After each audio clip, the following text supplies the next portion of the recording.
మీనరాశి వారికి ఈ వారం మిశ్రమమైనటువంటి ఫలితాలు గోచరిస్తూ ఉన్నాయి. ప్రత్యేకించి పాపకర్తరి దోషాన్ని దాటగలిగారు. వ్యయస్థాన స్థిత గ్రహాలు ఇవి కూడా లేవు.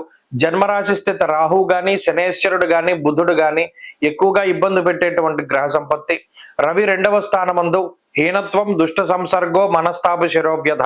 గత వారం కూడా ఇదే ఫలితం మనం చెప్పుకున్నాం. ప్రత్యేకించి మీనరాశి వారు ఏ విషయాల పట్ల జాగ్రత్తగా ఉండాలి అంటే స్వయంకృతాపరాధాల వల్ల వచ్చినటువంటి ఇబ్బందుల నుండి జాగ్రత్తగా ఉండాలి. ఇది తప్పు, మనం చేసేది పొరపాటు అని తెలిసినప్పటికీ ఏదైతే గతంలో తప్పులు చేసి తప్పుడు నిర్ణయాలు తీసుకున్నారో వాటి ద్వారా వచ్చేటువంటి పర్యవసానాల పట్ల జాగ్రత్తగా ఉండాలి. అలాగే స్నేహితులు, వ్యసనములు, జోదము, బెట్టింగ్, స్పెక్యులేషన్ ఇటువంటి వాటి ద్వారా వచ్చినటువంటి ఇబ్బందుల్ని చాలా తేలిగ్గా డబ్బు సంపాదించాలి అనేటువంటి ధోరణిలోకి అసలు వెళ్ళకూడదు. కష్టపడి ముందుకు సాగుతూ ఉండాలి. ఎవరి మీద కూడా ఒక నింద వేయకూడదు, చెప్పుడు మాటలు వినకూడదు. ప్రత్యేకించి మీకు వచ్చినటువంటి విజయానికి కానీ మీకు వచ్చినటువంటి అపజయానికి కానీ ఎవరూ కారకులు కాదు, కేవలం మీకు మీరుగానే కారకులు అనేటువంటి విషయాన్ని మీరు 100% గుర్తుపెట్టుకోవాలి. తృతీయ స్థానమందు గురుడు గాని లేదా ఈ పంచమ స్థానమందు ఉన్నటువంటి కుజుడు గాని కొంత ఆవేశానికి కారణమవుతారు. ఆవేశపూరితమైనటువంటి ధోరణి ఉంటుంది. తప్పులు చేయడానికి అది అవకాశాన్ని కల్పిస్తుంది.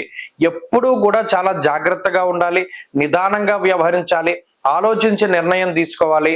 అంతే తప్పితే శని రాహువులు జన్మంలో ఉన్నప్పుడు కోపం వస్తుంది, కోపం ద్వారా నిర్ణయం తీసుకోవడం అనేటువంటిది తప్పు. అలాగే ఎవరి వెనక మనం నిలబడ్డాం అనేటువంటిది కూడా చాలా ముఖ్యము. రాహు గాని, శనేశ్వరుడు గాని చూడండి, మహాభారతంలో చెప్తూ ఉంటారు, ఎంత గొప్ప యోధులైనా సరే చెడు వ్యక్తుల దగ్గర నుంచున్నప్పుడు వాళ్ళు కూడా నాశనం అయిపోవాల్సిందే అని. అలాగే మనం ఎవరి వెనక నుంచున్నాం, మంచి వైపు నుంచున్నామా, చెడు వైపు నుంచున్నామా, మనకి మనం మంచిగానే అనిపించవచ్చు, 10 మంది దృష్టిలోనూ ఏది మంచి అనేటువంటిది ఆలోచించాలి. ఈ విషయాన్ని దృష్టిలో పెట్టుకోండి. మానసికంగా దృఢంగా ఉండండి. చక్కటి విజయాలు సంప్రాప్తమవుతాయి.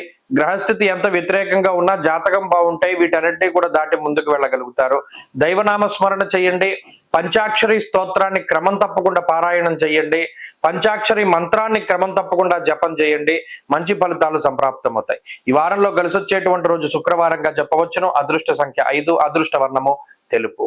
స్వస్తి.